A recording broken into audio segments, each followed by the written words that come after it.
Hi mga Indayshies! Hi mga mommies out there! So welcome back sa aking channel. This is Mommy Christine again. Hello! It's been a long time, Indayshies. Mommy Kristen here. So para sa ating video for today, isi-share ko sa inyo mga Indayshies ko kung ano yung skincare routine ko every night.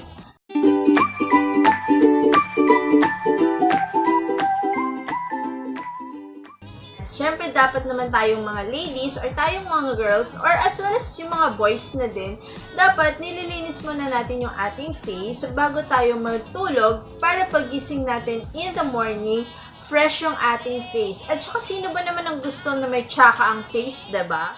Siyempre, ang unang-una kong ginagawa, wina-wash ko muna yung face ko with a cleanser. Gaya nga nung review ko, yung sa Beauty Trends, sa Beauty Fix na Volcanic Mud Facial Cleanser, yun yung ginagamit ko para pang-wash ng aking face. And then after that, saka ako gagamit ng toner. Ito yung Clay Pore Toner ng Beauty Trends. Ito yung ginagamit ko pang-cleanse din ng aking face. By the way, mga Indayshies ko, nakapaglinis na ako ng aking face using the Volcanic Mud Facial Cleanser. Ngayon, ang ilalagay ko naman is yung toner. So, kukuha tayo ng cotton. Since wala akong cotton pads, mga Indayshies, ang gagamitin ko cotton. So, isi-shake muna natin itong Clear Pore Toner ng Beauty Trends. Okay, so I've been using this Clear Pore Toner for almost 2 weeks na. And maganda pa rin naman yung effect niya sa akin. So far, hindi pa naman siya or wala pa naman akong breakout or wala pa naman akong itchy feeling or hapde na or rashes na nangyayari sa aking face. So, lalagay na natin siya sa ating cotton balls or sa ating cotton or sa ating cotton pads. I-rub na natin itong Clear Pore Toner sa ating face. So, upwards lang. Ayan. Yan. Or pwede rin circular motion. Yan. Okay. So, maganda guys na, or mga Indayshies ko, na every night, dapat meron tayong skincare routine para mag-glow talaga yung face natin at saka ma-cleanse, diba? Sino bang may gusto na hindi maganda or madumi yung ating face? Kaya rin kasi tayo minsan nagkakaroon ng breakout is hindi nalilinis ng maayos yung ating face. So, circular motion all over the face. Ayan. So, pwede rin naman sa neck. After mailagay mo yung Clear Pore Toner dun sa ating face, pat natin ulit yung ating face with our hands or yung palm natin para ma-absorb nung face natin yung product. So, ayan.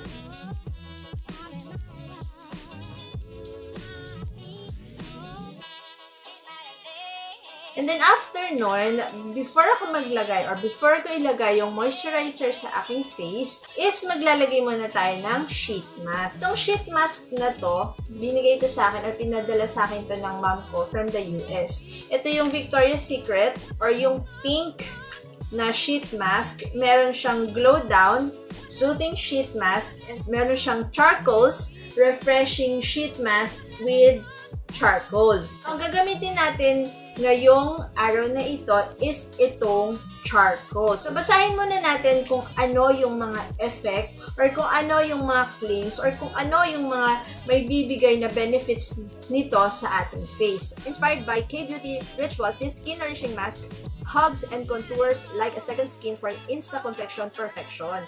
Okay, so it's one of the nature's most coveted clarifiers, our favorite to ditch dull skin and heat refresh. So, na-open na natin siya. Okay, wala akong gunting. So, pinunit ko lang siya.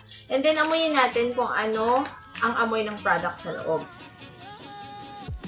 Wala siyang, may fragrance siya, pero para siyang medicated fragrance. Parang ganun. So, ilabas na natin siya. Tapos, ilalagay na natin siya sa ating face. So, eto siya. Ayan. Since charcoal nga, kaya color black siya. Okay.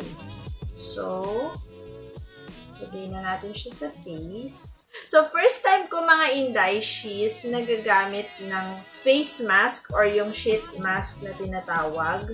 Mahirap pala siya. So, medyo makapal ito. Ayan. Ang hirap niyang tanggalin in fairness. Ayan. Okay, so ano na ba ang mga nangyayari sa buhay-buhay? Okay, yan. So wala namang nakalagay kung ano yung front or ano yung back. So whichever way na lang natin siya ilagay.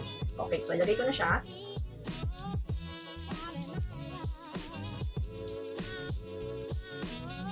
Ang scent niya is parang avocado scent. Ano ba yun? Parang fruit. Yan. So, saktong-sakto lang siya sa aking mukha. After this, hindi na ako maglalagay ng moisturizer kasi parang ano naman siya, yung nag-moisturize or yung mamamoisturize na yung aking face. Sarap ng pakiramdam niya sa face, guys. Mga Indayshies. So, tingnan natin kung ilang minutes siya i-stay sa face bago siya tanggalin. So, 15 minutes. So, habang nakalagay itong sheet mask sa aking face, maglagay muna tayo ng scrub. Yan. So, para pagising ko bukas sa morning, malambot yung aking lips. Yan.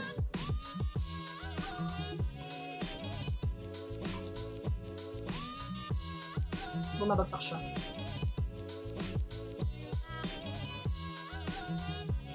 So, I'll get back to you guys in 15 minutes.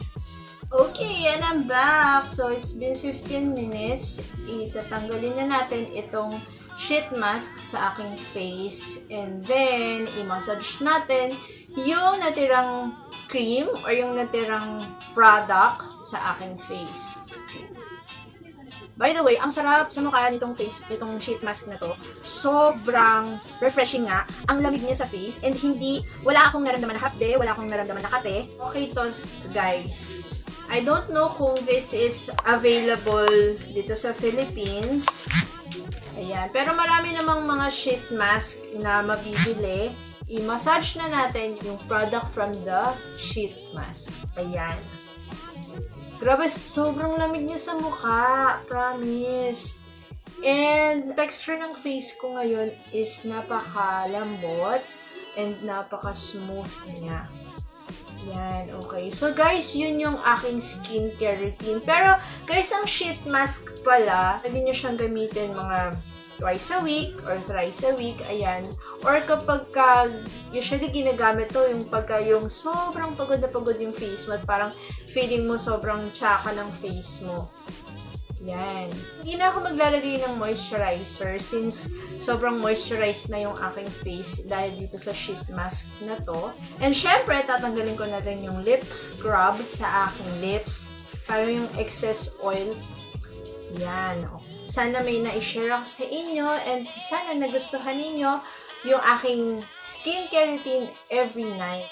Kung nagustuhan ninyo itong skincare routine ko, just give it a thumbs up and don't forget to like, share, and subscribe dito sa aking channel. And you can comment down below kung ano pa yung mga videos na gusto ninyong makita dito sa aking channel. Hope to see you guys again on my next video, and thank you very much for staying with me and thank you for watching. Have a nice day, God bless, and take care. Bye-bye!